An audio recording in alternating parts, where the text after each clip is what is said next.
never knew my mouth would be the thing to get me killed, or maybe kissed. The training yard smelled like sweat and dust.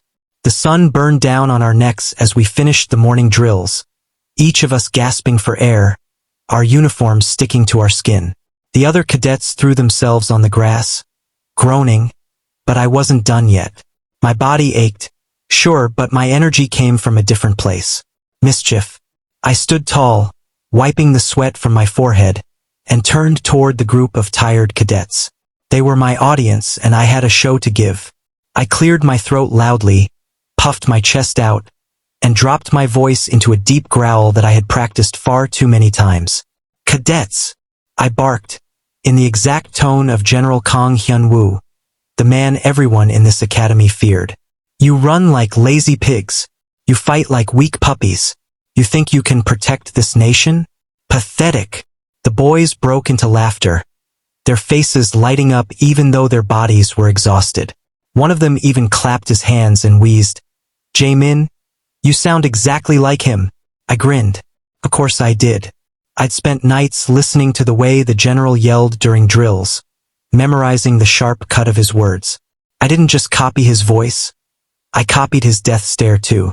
I narrowed my eyes, tilted my chin down, and glared at the cadet in front of me like he had committed the greatest crime in the world. "Do you think war is a joke, cadet?" I said in that low, terrifying tone. "Drop and give me 50 push-ups, or I'll bury you myself." The group howled with laughter, falling onto their backs, some pounding their fists into the dirt. Their joy only fueled me further. I stepped forward, lifting my chin higher, my hands clasped behind my back, pacing exactly like the general did during inspection. My boots crunched against the dirt with slow, sharp steps. "You there?" I snapped at another cadet, pointing at him with a glare. "Your form is worse than a donkey's kick. Do you call yourself a man?" He doubled over, laughing so hard his face turned red. "Stop, Jae-min, you're going to get us killed if he hears you." That only made me smirk. Danger made it fun. I raised my hand dramatically and shouted, "Silence, or I'll make you regret the day you were born." The laughter exploded around me, echoing in the training yard. My chest swelled with pride. For a moment, I wasn't just Seo Jae-min, the cheeky cadet. I was General Kang Hyun-woo himself, the demon general, the man whose name made even captains tremble. I bowed stiffly, ready to deliver my final line, the one that always brought the loudest cheers. "Never forget, weaklings. In this academy." Enough. The voice wasn't mine. It wasn't a cadet's either. The laughter stopped so fast it was like the air had been sucked from the yard. My blood froze. My breath hitched in my throat. That voice. That low, cold command. I turned slowly, my body stiff as a board. And there he was, General Kang Hyun-woo. His tall frame stood in the doorway of the training hall, his black uniform immaculate, every button polished until it gleamed. His dark eyes locked onto me with such force that my knees almost buckled. His face was carved from stone, sharp jaw, lips pressed into a hard line. He didn't need to shout. His presence alone made the air heavy, made my throat dry. No one moved. No one breathed. Then his gaze shifted away from me, sweeping across the cadets. "Out," he said, his voice calm but sharp enough to cut through steel. The cadets scrambled like frightened animals, rushing to their feet, grabbing their bags, running as if their lives depended on it. None of them dared to look back. Within seconds, the yard was empty, except for me and him. The sound of the door clicking shut echoed in my ears. Then came the heavy thud of the lock sliding into place. My chest tightened. The general's boots clicked against the floor as he stepped forward, each sound louder than it should have been. I wanted to run, but my feet refused to move. His eyes never left mine. Dark, intense, like fire and ice all at once. My throat was dry, but I forced myself to swallow. I told myself I wasn't scared, but fear wasn't the only thing running wild in my chest. My heart was pounding hard, but it wasn't just because I was caught. No, it was because of the way his gaze felt on me. Like he wasn't just seeing me, but stripping me bare, peeling away every layer of my jokes, my smirks, until he saw something deeper. I hated it, and I loved it. The corner of his lips curved into a smirk. It wasn't kind. It wasn't amused. It was dark, dangerous, like a predator who just found his prey. "You think it's funny to mock me, cadet?" he asked, his voice low and rough. I tried to laugh, but my voice came out shaky. "I was just making the others laugh, sir." He stepped closer, slow and deliberate, until I could smell him. Clean leather, steel, and something faintly warm beneath it. His height shadowed over me. His chest broad and close enough that I had to tilt my head back to meet his eyes. "Laugh?" he repeated, almost gently. His hand lifted, his gloved finger brushing under my chin, tilting it up. The touch was soft, but the meaning was not. "Do I look like a man who laughs, cadet?" My breath caught in my throat. His touch burned. My cheeks heated, though I told myself it was anger. "No, sir," I whispered. His smirk deepened, his eyes darkening. "Good. Then let's see how long you can keep that smile." His face inched closer, his voice dropping so low it rumbled through me. "When you're under my command." I swallowed hard. My pulse throbbed in my ears. My body wanted to step back, but something rooted me in place. The heat from him, the danger in his gaze, the sharp edge of his smirk. It trapped me. The space between us shrank, his presence overwhelming, pressing against me without even touching. My back hit the wall, and still he moved closer, his breath brushing against my cheek. My heart was racing, my mind screaming at me to stop looking at him. But I couldn't. His eyes had me locked. For a moment, the world outside disappeared. No cadets, no academy, no rules. Just me and him, in this heavy, dangerous silence. I should have been terrified. I should have been apologizing, begging for mercy. But instead, my lips parted, and a shaky laugh slipped out. "Guess, I'm not laughing now, sir." The words were weak, but I meant them. His smirk widened, sharp and dark, as he leaned even closer. So close I felt the warmth of his breath against my lips. My body trembled, and that was when I realized the truth. It wasn't fear making my heart pound. It was him. When the sun rose the next morning, I already knew I was doomed. General Kang Hyun-woo didn't yell at me the night before. He didn't order me to run laps until my legs broke. He didn't drag me to the commander's office for punishment. No, he did something worse. He smiled. That smirk of his, dark and sharp, still haunted me when I woke. It wasn't the smile of a man who forgave. It was the smile of someone planning something slow, something dangerous, something that would make me regret every word that had slipped from my stupid mouth. And I was right.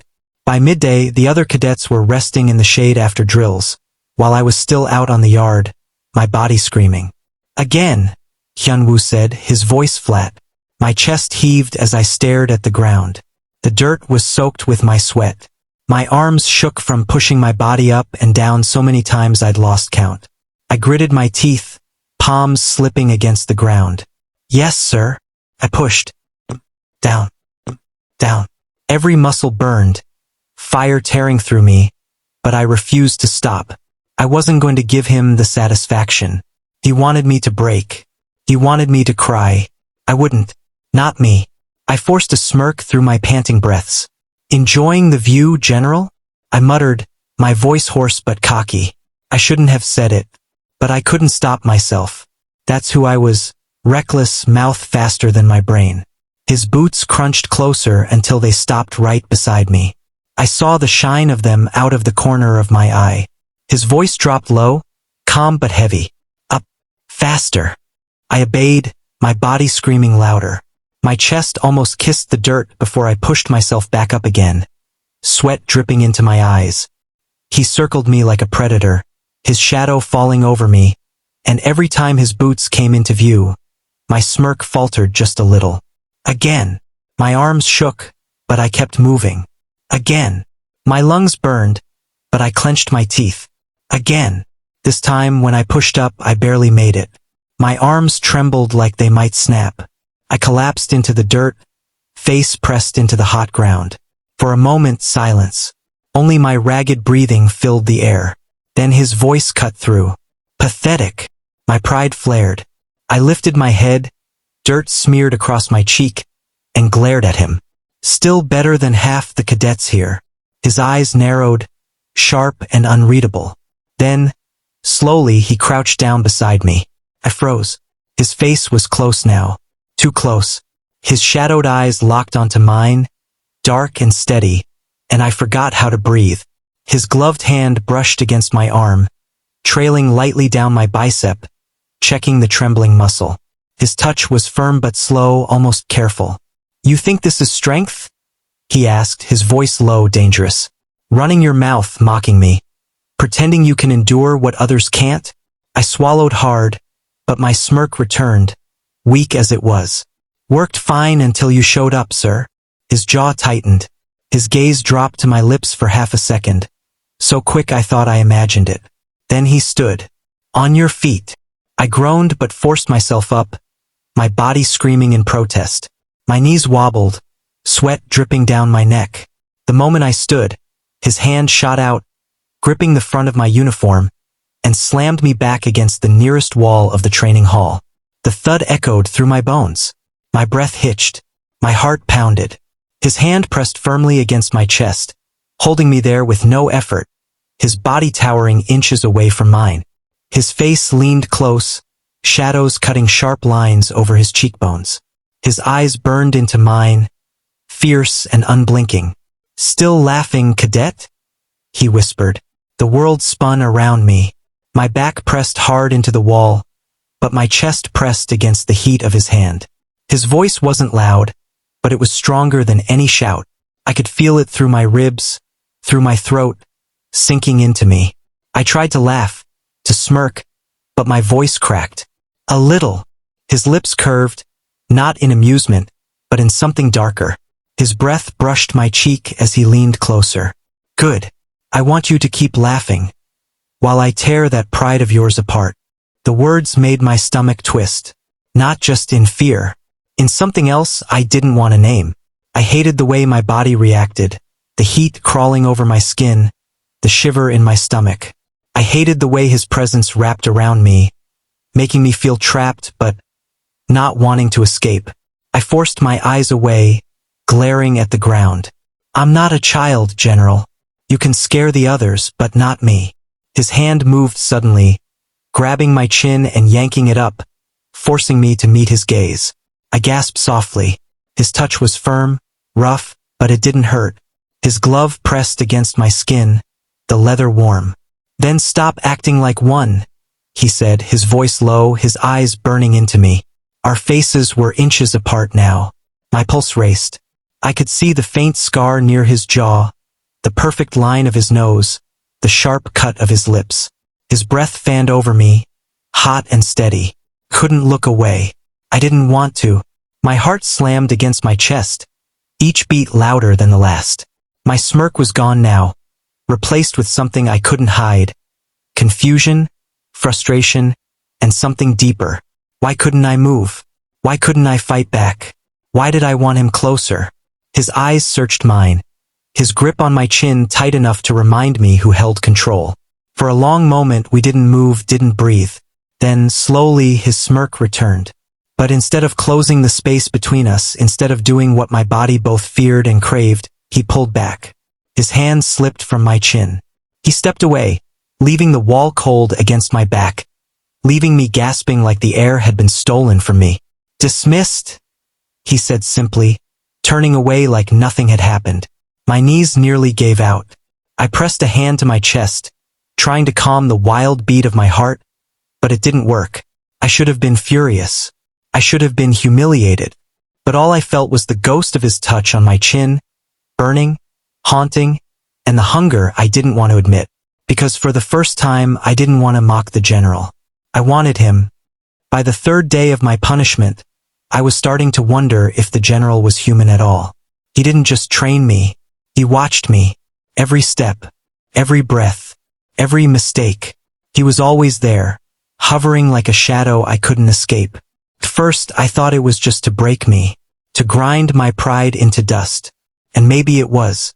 But sometimes, Sometimes his eyes lingered too long, like when my shirt clung to me, drenched in sweat, and I ripped it off with a cocky grin to show him I wasn't broken yet. His gaze slid down my body, steady and silent, before snapping back up to my face. Too quick, too sharp, but I saw it. Or when I smirked at him after finishing a drill, my chest rising and falling hard, and I caught his lips press into a line like he was holding something back. I noticed. I always noticed. But what I didn't understand was why he let me stay close. Again, he ordered one afternoon, his voice deep and steady. His eyes never left me as I pushed my body through another drill. Your stance is weak. Straighten your back. I grunted, adjusting. My legs trembled. My arms shook. Sweat poured down my face, stinging my eyes. Better, he said quietly. His tone wasn't harsh this time. It was low, almost approving. That alone made my chest tighten. Why did I care what he thought? Why did I want his approval more than anything? It was late one night when my body finally gave up. The training hall was dark, lit only by a few lamps. Everyone else was long asleep, but he had kept me here, drilling me, pushing me past my limits. I refused to quit. I wanted to prove to him that no matter what he threw at me, I wouldn't bend. But my legs buckled. My chest heaved. I stumbled forward, collapsing onto the floor with a heavy thud. For a moment, I lay there, unable to move. My vision blurred. My lungs screamed. Then I felt him. Strong arms sliding under my body, lifting me with ease like I weighed nothing. I wanted to protest, to say I could walk, but my throat was dry, my pride silenced by the warmth of him carrying me against his chest. His scent filled my head. Leather, steel, and something warm, something that made me dizzy. My cheek pressed against the hard muscle of his shoulder, and my heart raced so fast I thought he could feel it. He carried me out of the hall, his boots echoing in the silent corridor, until we reached the infirmary. The place was dim, quiet, with the faint smell of medicine hanging in the air. He laid me down gently on one of the beds, his hands careful, almost tender. I blinked up at him, my chest rising and falling fast. His face hovered above me, his sharp eyes softened by the shadows. Without a word, he reached for my hands. I tried to pull them back, embarrassed, but he held them firm. Slowly, he tugged off my training gloves. My skin screamed the moment the leather peeled away. Raw, red blisters covered my palms, the skin split and swollen, his brows furrowed. For the first time, he didn't look like the ruthless general. He looked almost concerned. "You idiot," he muttered under his breath, so quiet I barely heard it. His large hand cupped mine gently, his thumb brushing over the broken skin, feather-light, as if afraid he'd hurt me more. My breath hitched at the touch. Then he reached for the bandages on the table, tearing them open with quick, skilled hands. He cleaned my wounds carefully, wrapping each palm in white cloth. His fingers moved slow, precise, his touch steady but strangely tender. Couldn't look away. This was the man everyone feared, the man I mocked, the man who cornered me against walls, whose voice could crush me with a single word. Now his head was bent over me, his lashes low, his touch soft like he was afraid I would break. "For a man called ruthless," I whispered without meaning to, my voice shaking. "Your touch feels careful, almost too careful." His hands stilled, his eyes lifted, locking onto mine. For a moment the world stopped. My chest tightened, my breath caught. His gaze wasn't cold. It wasn't sharp. It was searching, heavy with something I couldn't name, something dangerous, something I wanted. I swallowed hard, heat crawling up my neck. My lips parted, but no words came out.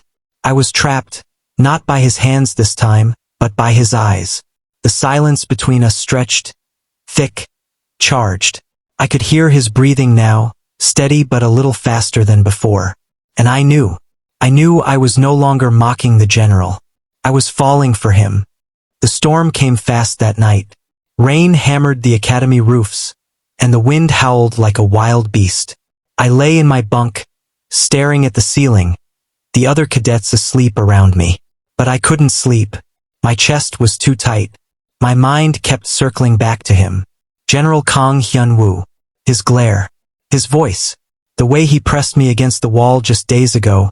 Close enough that I could feel his breath, but not close enough to take what I secretly wanted. I shoved my blanket aside. My body felt restless, like fire was burning under my skin. I needed air. I needed space. Or maybe I needed him, and that thought alone made me want to curse at myself. The power went out as soon as I stepped into the hallway. Darkness swallowed the academy. Only the faint glow of lightning lit the path. My boots echoed, water dripping from the ceiling. I didn't know why my steps carried me to the training hall, but when I pushed the doors open, my heart almost stopped. He was there. Hyun-woo stood in the middle of the hall, his shirt damp from rain, his hands behind his back as if he'd been waiting. The storm's flashes painted his face in silver light. He looked like a shadow carved by thunder. Couldn't sleep either? I asked, my voice too loud in the empty hall. I smirked, because teasing him was the only way I knew to keep my heart from exploding. What's the matter, General? Lonely? His eyes narrowed. Watch your mouth, cadet. His voice was sharper than the crack of lightning. I stepped closer. My boots splashed in a small puddle on the floor. What? Did I say something wrong? Or did I hit too close? Close. His jaw tightened. You don't understand a thing. You think this is a game. You think standing here mocking me makes you brave. But you don't carry responsibility. You don't know what it means to have hundreds of lives depending on your command. His words hit me like a slap, but I refused to flinch. I tilted my head, meeting his glare with a daring grin. Maybe I don't understand responsibility, General, but I do understand one thing. I stepped closer again.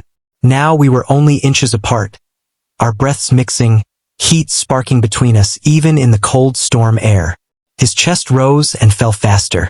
He didn't move back. He didn't look away. If you hate me so much, I whispered, my voice shaking with something I refused to name, then why can't you stop looking at me? The silence that followed was louder than thunder. His eyes darkened. His lips parted like he wanted to speak, but no words came. For a heartbeat, I thought he would push me away. For a heartbeat, I thought he'd remind me that I was nothing but a cadet. Instead, he grabbed my wrist and pulled me hard against him. His mouth crushed mine in a rough, desperate kiss. My head spun. My body froze, then melted at once. His lips were hot, his breath fierce, tasting of anger and need. He pressed me back until my shoulders hit the wall. His hand slammed beside my head, pinning me there. The other hand gripped my waist so tightly I could feel his fingers burn through the fabric. I gasped against his mouth, but he didn't stop. He kissed me like he was starving, like he had held back for too long. My hands trembled before they found his chest, pushing, not to stop him, but to feel him. His muscles flexed under my touch. He groaned low in his throat, deep and raw, as if I'd broken something inside him. His teeth grazed my lower lip, pulling a sound from me I didn't recognize as my own. I wanted more. I wanted all of him. I tangled my fingers in his damp hair, pulling him closer. His body pressed fully against mine, hard and unyielding. The storm outside raged, but in here the real storm was us. He broke the kiss only to trail his lips down my jaw, to the hollow of my throat. My head fell back against the wall, my breath ragged. Every touch sent fire racing through me. His hand moved from my waist to my hip, then higher, tracing the lines of my body like he'd memorized them in secret. Hyun-woo! His name slipped out of me, a whisper that felt dangerous, forbidden, and yet right. That he froze. His breath was hot against my skin, but he didn't move. His grip on me tightened, then loosened. Slowly, painfully, he pulled back. Our eyes met. His were wild, torn between hunger and restraint. You don't know what you're asking for, Jae-min, he said, his voice hoarse. You don't understand what this means. My chest rose and fell fast. My lips were swollen from his kiss. My heart screamed for him, but my mind tried to catch up. Maybe I don't understand, I whispered. But neither do you, because you can't stop. He shut his eyes, stepping back as if distance could cage what just happened. His hands fell away from me, leaving my body cold where his warmth had been. The storm outside cracked with thunder, shaking the windows. For the first time, I saw him not as the general everyone feared, but as a man fighting himself and losing. And as I stood there, trembling but grinning, one thought lit up my chest like lightning. For the first time, the general looked weaker than me. I woke up before sunrise. The sky outside the barracks was pale and heavy, like it knew something was about to happen. The whispers in the hallway had grown louder every day. Jamin this, Jamin that. Why does the general call him in? Why does the general look at him like that? They thought I didn't hear, but I did. Every word was a nail pressing into my chest. All week, Hyun-woo had been colder in public, sharper in his orders, his voice a blade. Yet at night, when his eyes met mine, they weren't sharp at all. They were soft, wanting, like he was fighting himself. I snapped my locker shut, the sound echoing like a gunshot. I couldn't take the rumors anymore. I couldn't take him looking at me like I was a sin he couldn't stop touching. I needed answers. I walked to his office. The hallways were empty except for the soft buzz of lights. My boots felt too loud on the tile. When I reached his door, my heart was already pounding. I didn't knock. I pushed it open. He was at his desk, sleeves rolled up, papers spread like a battlefield. His hair was messy, shadows under his eyes. He didn't look like the ruthless general everyone feared. He looked tired. Human. Cadet Jamin, he said without looking up. You're supposed to be at drills. I'm not here for drills, I said. My voice shook, but I kept going. I'm here because I'm sick of this. That made him look up. His dark eyes were sharp, but there was something else under it. A flicker. This? He asked. You punish me. You push me harder than anyone. You stare at me like you hate me. Then you? I stopped. My breath was too fast. Then you treat me like I matter. What am I to you? A joke? A toy? Someone to break? He stood up slowly. He moved like a storm building. Watch your tone, cadet. No, I said, my fists clenched at my sides. I won't. You're the one who told me to face fear. I'm not afraid of you, General. I'm afraid of this. Silence.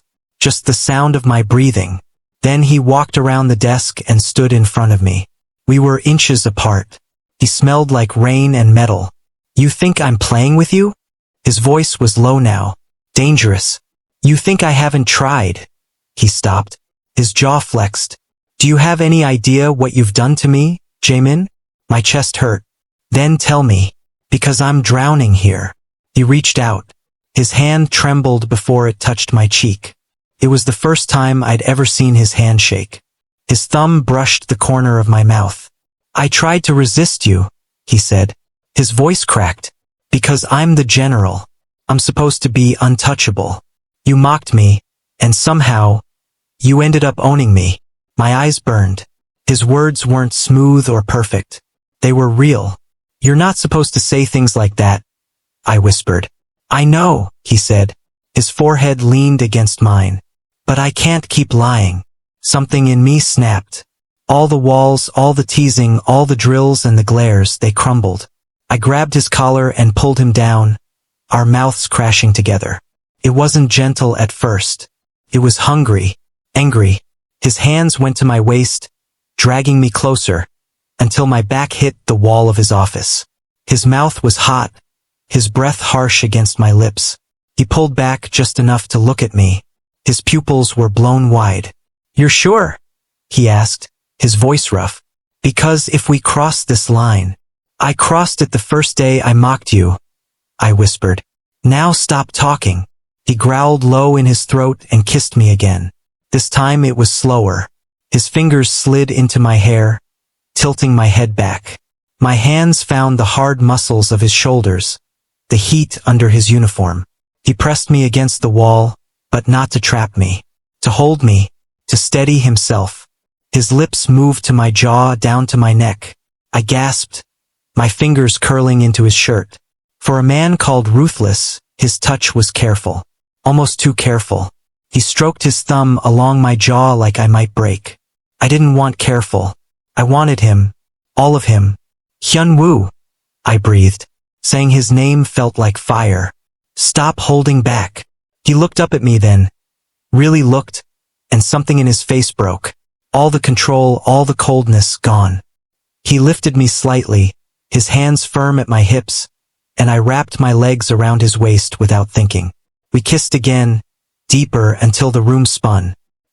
His tongue traced mine, slow and deliberate, like he was tasting every second he'd denied himself. I moaned into his mouth, and he shuddered against me. Jae-min, he whispered, his forehead pressed to mine. I'm yours. I smiled. Even as tears blurred my vision. Guess I finally found a reason to obey orders. He laughed, a soft broken sound. He kissed me again, slower this time, his hands cupping my face. No uniform, no ranks, just him and me. Outside the window, the sun had started to rise. Inside, it felt like night and fire all at once. I rested my head against his shoulder. His arms stayed around me, strong but gentle. For the first time, he didn't look like the general. He looked like a man who'd been waiting. They said never mock the general, I whispered. But they never told me, never love him. And now it's too late. He smiled against my hair. Too late, he echoed. You're mine, and I'm yours. We stayed like that, holding each other, the rumors and the world outside fading away. For once, there were no orders, no drills, no walls. Just us. And as I felt his heartbeat under my hand, I knew. This was surrender. Not of power, but of fear. And it was the first thing that felt real in a long time. And that's where we'll stop for now, Cherry Boys. If you enjoyed this heat, don't forget to like, comment, and subscribe to Cherry Boy Heart BL. Your love keeps our stories alive. Tell us what you think in the comments. And sit tight because the next episode is going to be even more intense. Until then, stay sweet, stay daring, and keep your heart beating for BL.